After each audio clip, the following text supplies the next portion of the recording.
Today we're driving the Audi RSQ8, otherwise known as the SUV that thinks it's a supercar. We've already driven the Audi SQ8 and we loved that thing with its big, burly turbo diesel engine. But this RSQ8 is a completely different beast altogether. For a start, it borrows the twin-turbo 4-litre V8 from the Audi RS6, and that means you've got a volcanic 441 kilowatts and 800 newton meters of torque, and it'll go from stopped to a loss of your license in less than 4 seconds.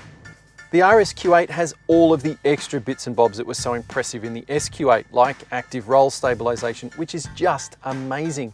All-wheel steering, which is great both at low speed and high speed on a twisting road. Honestly, it helps this thing feel like a much smaller and more agile vehicle.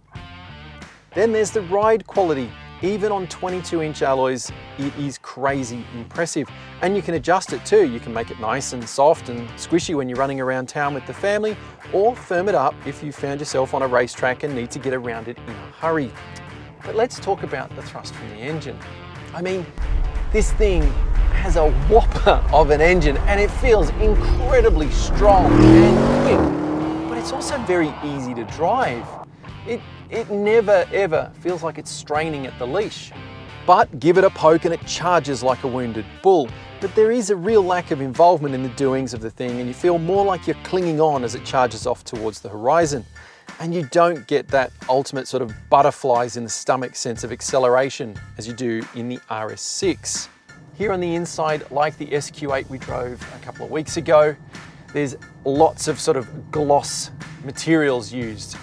Big gloss dashboard, really shiny, proper mirror finish. It's beautiful until you touch it, and then it ends up covered in greasy fingerprints. And it's the same for the two infotainment screens that dominate the dashboard.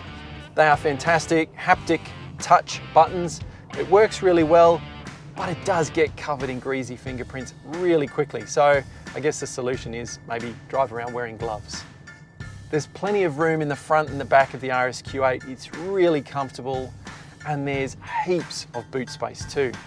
But ultimately there are just a couple of little flies in the ointment with the RSQ8. One is the SQ8. I think it is a much better version of the Q8, a much better performance version of the Q8.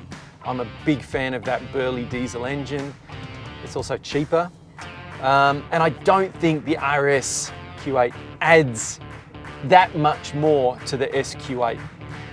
The other problem with the RSQ8 is its sibling, the RS6. It's a much sleeker vehicle, more family friendly, I think, if your family has $250,000 to spend on a vehicle. It's also better to drive, and ultimately it's quicker. It's not carrying anywhere near as much bulk as this RSQ8. That's not to say the RSQ8 isn't an impressive vehicle, and if big, fast SUVs float your boat, then it's a great vehicle to go on test drive.